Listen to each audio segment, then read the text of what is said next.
अस्सलामुअलैकुम, welcome back to my channel for season food. कैसे हैं आप सब लोग? उम्मीद है सब खैरियत से होंगे। आज हम बनाएंगे आलू कढ़ाई, जो कि बहुत ही मज़ेदार बन के तैयार होती है। जितनी बनाने में ये आसान है, यकीन कीजिए खाने में ये इतनी ही ज़्यादा शानदार है। झटपट से ही ये कढ़ाई बनकर तैयार हो जाती है। तो फिर चलिए जल्दी से इसको बनाना शुरू करते हैं। बिस्मिल्लाहिर्रहमानिर्रहीम। सबसे पहले आलू को वॉश करने के बाद हम इनका छिलका रिमूव कर देंगे और फिर हम इनकी कटिंग करेंगे। कटिंग करने के बाद हम इनको पानी में रखेंगे ताकि इनका कलर ख़राब नहीं हो। टमाटर की भी मैंने बारीक गोल कटिंग कर दी है। इस तरह ये बहुत जल्दी से ही मिल जाते हैं। 2 टेबल स्पून मैंने साबित धनिया लिया है और 1 टेबल स्पून मैंने ज़ीरा लिया है। अब हम इनको हल्का हल्का सा ड्राई रोस्ट कर लेंगे। इस तरह करने से जो इनकी खुशबू और इनका जो कलर है वो बहुत ही बेहतरीन हो जाता है। फिर हम इनको हल्का हल्का सा कूट लेंगे, बिल्कुल पाउडर हम इसको नहीं बनाएंगे। फिर एक कढ़ाई में हम ऑयल शामिल करेंगे। ऑयल को हम हल्का सा गर्म करेंगे। फिर हम इसमें कटे हुए आलू शामिल करेंगे। आलू को हमने कलर तब्दील होने तक फ्राई करना है।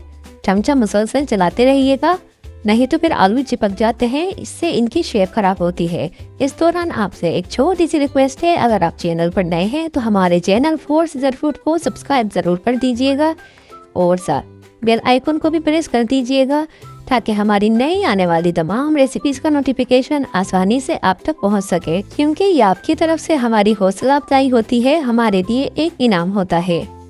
रेसिपी की तरफ वापस आते हैं। तो आलू को फ्राई करने के बाद अब हम इसमें टमाटर शामिल करेंगे। टमाटर को डालने के बाद अब हम इसको अच्छी तरह से मिक्स करेंगे। आलू और जो टमाटर हैं वो वजन में तकरीबन बराबर हैं। तो चूँकि हम आलू की कढ़ाई बना रहे हैं तो इसमें टमाटर ज़्यादा ही अच्छे लगते हैं। आप थोड़ी बहुत इसमें कमी बेशी कर सकती हैं। अब अच्छी तरह से मिक्स करने के बाद मैंने इसमें नमक शामिल किया है। नमक डालने के बाद जो इसमें जो टमाटर हैं वो बहुत ही जल्दी से घुल जाते हैं। बाकी मसाले हम इसमें बाद में शामिल करेंगे। थोड़ा सा हम मिक्स करने के बाद जब टमाटर अपना पानी छोड़ देगा तो हम इसको ढककर रख देंगे हल्की आंच पर। आलू गलने तक पकाएंगे। हम इसमें पानी शामिल नहीं करेंगे। जो टमाटर का पानी है इसमें ही आलू अच्छी तरह से गल जाएंगे। दरमियान में मैंने इनमें चमचा भी चलाया था। तकरीबन 7-8 मिनट ही लगते हैं, आलू अच्छी तरह से गल जाते हैं। तो देखिए टमाटर भी बहुत ही अच्छी तरह से घुल चुके हैं और टमाटर का जो पानी है वो भी अच्छी तरह से खुश्क हो चुका है। आलू भी हमारे इस दौरान अच्छी तरह से गल चुके हैं। आलू को हमने बहुत ज़्यादा नहीं गलाना, क्योंकि इनकी भी शेप ख़राब हो जाती है। अब इसमें हम कुछ स्पाइसेस शामिल करेंगे। कुटी हुई मिर्च की है मैंने 1/2 टेबल स्पून और कश्मीरी लाल मिर्च की है मैंने 1/2 टेबल स्पून। इससे जो इसका कलर है वो बहुत ही खूबसूरत होगा। और फिर जो हमने मसाले ड्राई रोस्ट किए थे वो मैंने हल्का हल्के से कूट कर इसमें शामिल किए हैं। तमाम मसाले डालने के बाद हम इसको हल्के हाथों से मिक्स करेंगे ताकि आलू की जो शेप है वो ख़राब नहीं हो। अब हम इनको इतना फ्राई करेंगे कि इन मसालों का जो कच्चापन है वो ख़त्म हो जाए। तकरीबन 2 से 3 मिनट ही लगते हैं इनको फ्राई करने में।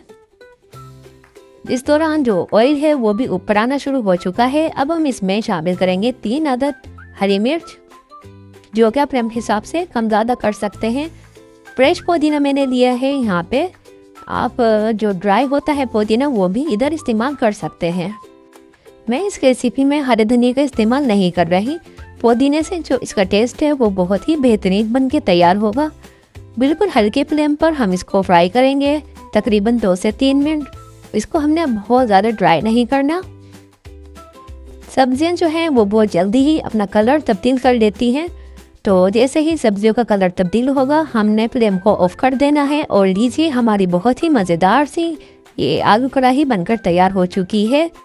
गर्मियों में झटपट से बनने वाली ये आलू की कढ़ाई आप एक बार ट्राई ज़रूर कीजिएगा। यकीन कीजिए बच्चे बड़े सब शौक से इसको खाएंगे, क्योंकि ये आलू की कढ़ाई चिकन मटन की कढ़ाई से बिल्कुल भी कम नहीं है। साथ में इसके एक बहुत ही मज़े का रायता मैंने तैयार किया है।